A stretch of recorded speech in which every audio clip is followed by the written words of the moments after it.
Bull bars, roo bars, whatever you want to call them. There's steel, there's aluminium, there's plastic, protein bars, loosely bars, full hoop bar, center hoop bar, nudge bar, steel bumper, comp bars. There's a lot of bars. And then there's all these variations to everything that most people just don't know or just don't understand. And how the heck would you mount a winch, a pair of lights, and some comms to your vehicle without a bull bar? A lot of people out there choose the wrong bar, and it's quite understandable because there are so many options. So what do you need? Let's get into all that right now.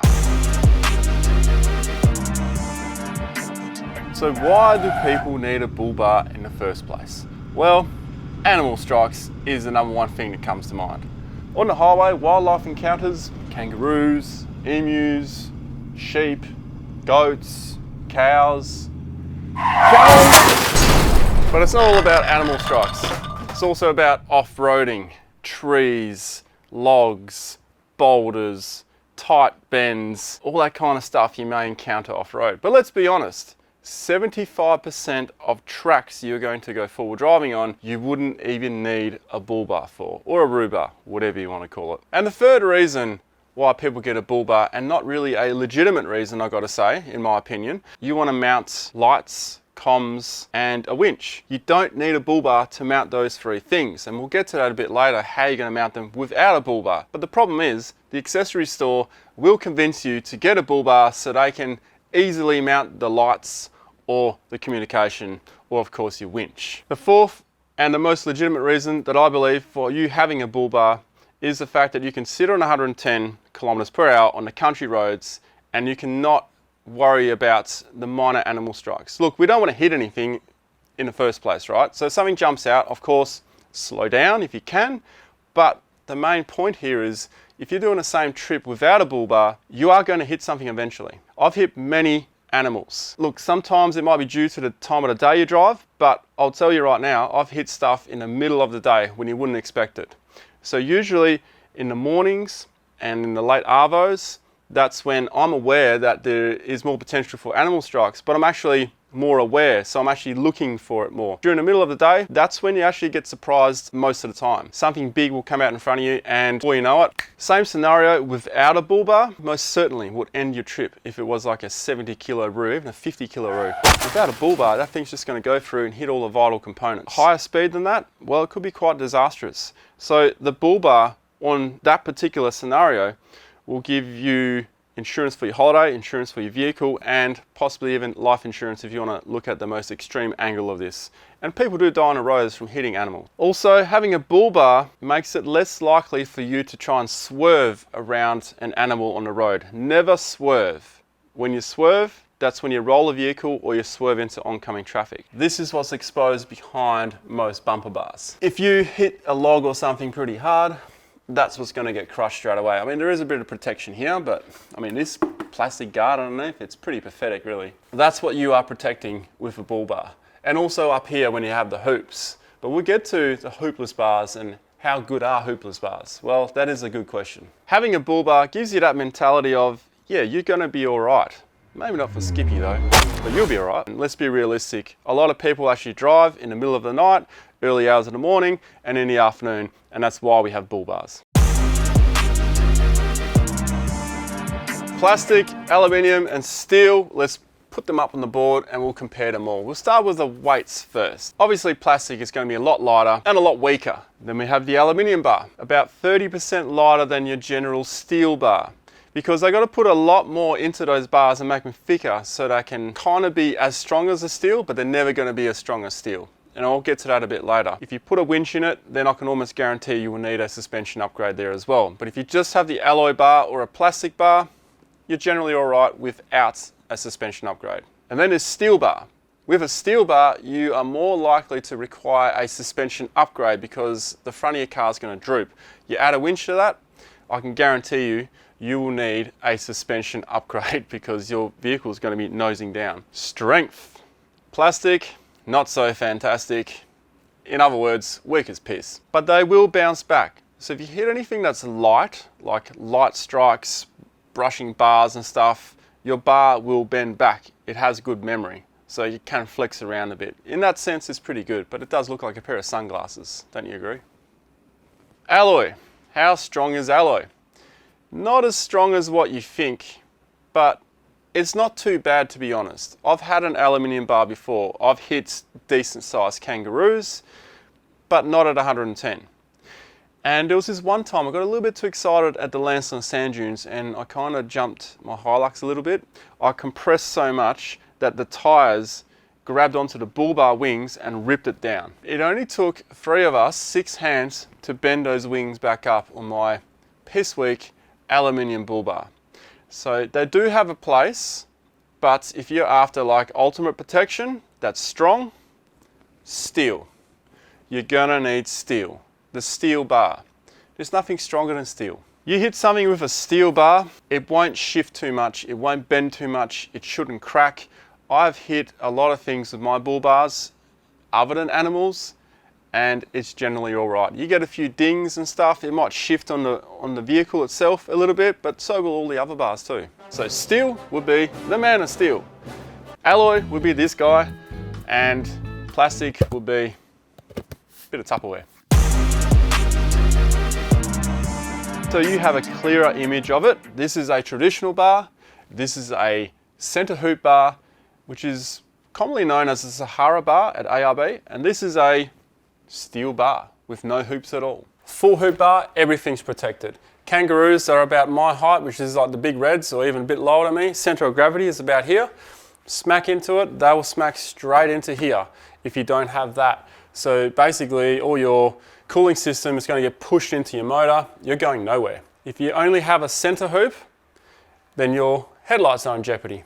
You can still continue on your journey though, you can still continue your trip, you still be fairly safe, and you can still limp the car in somewhere or get home. Well, not even limp, you'll still be able to drive it, you just will be a headlight down. If you have no hoops, however, and you just got a steel bar, so that means all this stuff ends here, you got a kangaroo, that's a big one, or an emu, straight through the motor.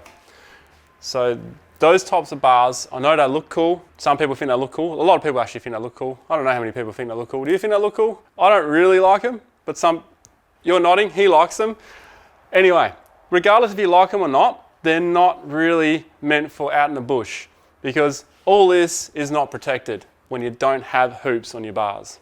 I'm sure pedestrians would prefer to be hit by it, but let's not hit pedestrians at all. I don't even know why I mentioned that.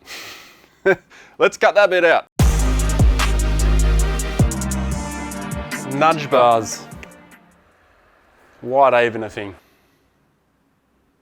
I don't even know why I'm talking about nudge bars, because they are absolutely useless. The only reason I would put a nudge bar on a vehicle is if I didn't want to put all the weight in the front and I wanted somewhere to hold UHF antenna, a set of spotlights, or a light bar. That is the only reason why I would ever put a nudge bar on a vehicle. I've had a nudge bar before. I saw a green light, the guy in front of me didn't take off, nudged him at like 5 kilometers per hour, it caved it right in to my vehicle. A nudge bar is absolutely useless. Don't even bother if you're looking at one for protection. Number 1, the 2-poster bar. That's your regular bar. The commercial bar, also the recreational bar, and your deluxe bar. It's just a fancier version that has more tabs to mount things to, or just looks a bit prettier and a bit nicer on your vehicle. Then we go to the 3-poster, 4-poster, 5-poster. These are your far north, Northern Territory, far north Kimberley, far north Queensland, where there are some big bloody kangaroos and you are expecting to hit things quite regularly. These bars, however, are not great for off-roading because your approach angle will be absolutely terrible. They hang down so far to protect your vehicle. You're now going to get hung up on things. Basically not be able to approach things. And usually you'll find out on trucks, like road trains, or B&S vehicles. Or B&S utes actually, with lots of aerial whips on it, and flags, and bug deflectors. Beauty is in the eye of the beholder. Plastic. Well, in my eyes, it looks goofy as. It's like putting a thick frame around it. It just looks ridiculous in my opinion, okay? But my opinion shouldn't matter if you like that kind of thing. The looks of aluminium. So what I was trying to say was, let's talk about aluminium looks-wise. If you like the look of chrome, then that's probably up your alleyway. And when you come to steel, look, they can also look a bit over the top, some might say. I actually don't mind a look at this, but many people do not like the look of these type of bars. But at the end of the day, looks shouldn't be how you choose your bull bar. That should be the third factor. The first factor being the protection, the second factor being functionality, and then comes in the third factor, the looks. And if you go for something like steel, there are many more options, so you can probably get all three of those boxes ticked and you'll be happy about it. When it comes to adding options to your bars and also repairing them, plastic, let's not even talk about that because there's not much you can add to it or repair on them. If a plastic bar is stuffed, it is stuffed. Not to mention it'll probably fade too. When it comes to an alloy bar, if you want to add an extra tab to mount something on, it's a bit more involved. You're going to need a TIG welder. When it comes to steel bar, however, if you can weld in your backyard, you can add one yourself. It's easier to repair a steel bar and add things to a steel bar than it is on an aluminium bar. Not to mention, touching up the paint is easier on a steel bar than it is on an aluminium bar. Painting the bar on an alloy bar is a little bit more difficult, and if you get stone chips, it's going to chip the paint a lot faster than it will on a steel bar. Side note with bull bars, when you get a bull bar installed from the accessory store, just get under there and check all the bolts. So these bull bars, there are some bolts on the inside. This bar we're taking off, the accessory store who put this on have not done them up very tight at all. It was just above finger tight. I could take it off this, whereas the other ones I used as a rattle gun. Good reason to do DIY, because you know how tight the bolts are that you put on, because that was pathetic. Lucky there's a lot of bolts holding this thing. Bull bar recovery points. As stupid as this sounds, some bull bars have recovery points on them that shouldn't be used, because they're more like for a toe point. Whereas some bull bars, the way they're fitted, you can use the recovery points because they are mounted to the chassis in a particular way. Do you have recovery points on your bull bar, and can you trust them or use them? That is the ultimate question. One telltale sign is the fact that they're quite thick. The other one is, how is a bull bar mounted? This particular bar is mounted different than the one I took off. All the mounting points are directly on the chassis only, on both sides. There are so many bolts in there. Whereas the other one, it had less bolts in the chassis and had some extra bolts in the wings on both sides, which are not adequate for pull stresses or shock loads on the bar. So this bar in particular, I would trust as a recovery point, because where it's mounted, it is rock solid, and where it's mounted is also where you would mount a recovery point. So therefore, I trust this bar. Winch compatible versus non-winch compatible. All I can say here, folks, is just get a winch compatible bar, especially if it's for recreational purposes. Because even if you are not going to put a winch on it later on, you will have a better resale value on your vehicle. It'll be easier to sell, because if someone's looking for a vehicle to set up as a mad tourer and they see your vehicle advertised and then they realize, hang on, that's not a winch compatible bar, I'm going to go for this other option instead, because you would have to change the bar itself or modify the bar to fit a winch. So if you are going to go for a bull bar, just get the winch compatible bar. And if you want to change your mind later on, you can always fit a winch. Are cheap bars or cheap bull bars or cheap brands as good as the well-known brands like ARB, TJM and Opposite Lock, just to name the three most recognized ones? The short answer is no, definitely not. Some of these companies, I'll say in particular ARB because I know this, they manufacture themselves. They also do a lot of testing, and they are airbag compatible and all those things. Those are the things you need to look for. ADR compliance as well. So you need to make sure that your bull bar is actually legitimately legal and it has been tested for impact, or it actually does what it needs to do. In saying that, are lesser known bull bars that are good, are they as good as the well-known bull bars? Short answer to that is yes, they are. Because there are some lesser known brands out there that just focus all their energy on making bull bars and actually make some really good stuff. But there are also some options you got to be careful of. The general rule of thumb that I go by with a steel bar in particular, and that is the weight. If you go and check out a bar, if you can, and it's a steel bar in particular, go to lift it up, because if it's really light, it's probably not going to protect your car as well as what they might say it will. And I've picked a bar up like this before. I'm not going to mention a brand name. I was actually really keen on putting that on my vehicle. I went and picked it up when I had the opportunity when I was at a mate's workshop. The winch weighed more than the bar, and the bar was super light. I couldn't believe it. And it was a steel bar. No way I was ever going to put that bar on my vehicle. The weight is a good indicator of how strong that bar might be. The small things in life are important, and that also goes with bull bars. And when I say small things, the fact that you have mounting tabs on your bar, look, I'm not one to use those personally up on the top hoop, but many people do. Antennas, light bars, things like that. Also, on the actual bar itself below the hoops, or even if you have a hoopless one, do you have mounting points here or holes pre-drilled for your lights as well? Those little things matter. And taking it further down, where the number plate is, if I was to use my winch right now, I would crack my number plate because there's nowhere really to put it. But there is a trick to that.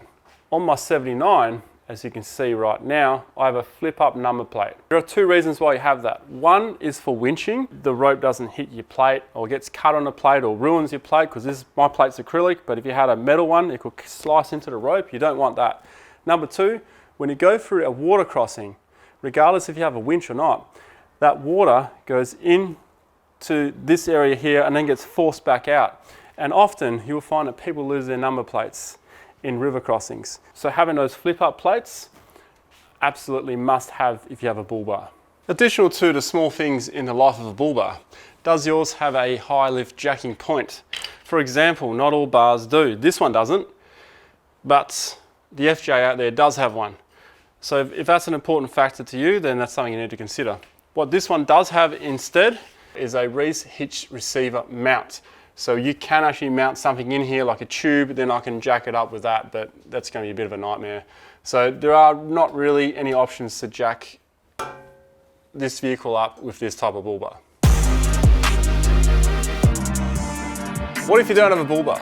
Where the heck are you going to mount everything? There's a couple of solutions. As you will see here, I've been busy mounting things to my Land Cruiser. Now I just put the antenna here to show that most people normally mount their antenna on the bull bar. I don't, I mount it to the roof. So that's one other place you can mount an antenna if you don't have a bull bar. Second option to mount your antenna without a bull bar, that will be on the front fender here, between the fender and the bonnet, as you'll see right now as well. What about lights? Lights can be a bit more tricky, but there is a solution. If you don't want a bull bar, don't have a bull bar, this is a $75 prop I've bought here just to show you guys. It's always best to have it in hand. Number plate mount, mounts to the front of your car. Place a light here and a light there. Probably not lights that are this big, but you can get two lights on there. So that is the cheapest option you can find if you want to mount lights to your vehicle without a bull bar. But there is another way. You can get a nudge bar. Nudge bars are a bit more robust for holding things, and a nudge bar can accommodate for an antenna, two lights, but I don't think a winch. The other option you also have is behind the grille. Now I've done this on my N80 Hilux when I used to have it, and they were just some homemade fabricated by hand brackets which we were able to place behind the grille, and they were kind of like stealth lights. It was actually really cool. How about a winch? How are you going to mount a winch to your vehicle without a bull bar? It's possible, it's doable, but there's some custom work involved. Some vehicles have options for it. To be honest, if you're going to go down the line of a winch, just buy yourself a bull bar. That's what I'm going to say, but it is possible.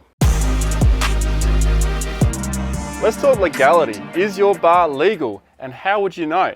Well, to answer those questions, I've pulled someone in specifically. Now, this is Luke from One Track Fabrication. The reason why I've called him in is because he stretches cars, he chops cars, he does a whole heap of stuff to vehicles that needs to be approved and pit inspected, ADR approved. So Luke. G'day Ronnie, how you going? Let's talk legalities. Yeah, fun.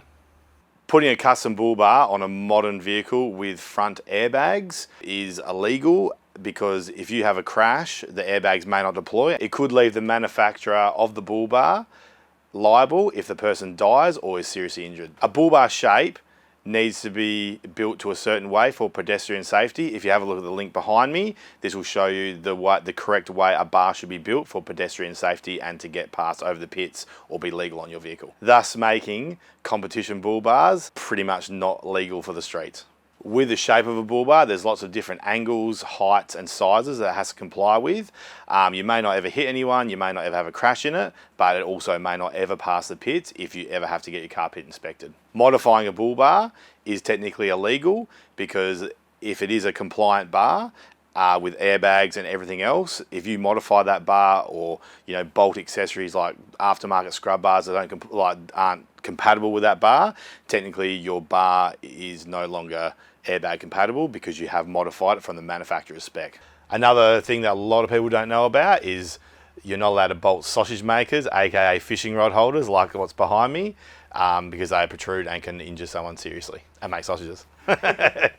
Here's a link behind me for the West Australian laws and legalities of bull bars, and hopefully Ronnie here can find the other states and territories of Australia so you know what you can and can't do in your state or territory. Thank you very much, Luke. And on the screen right there, or the chalkboard, sorry, are all the other links to every state and territory. It's also down in the description below if you need to have a look. But what you should be concerned about, especially in WA, is if you are going for a 5-poster bull bar, just double check those ones. Most of them should be okay, but some may not be. And then there's also the brands that you may not have heard about before. Just check those as well. Just check it so you know you're safe. Cheers. Thanks for watching. Hopefully you picked the right bull bar. See you later.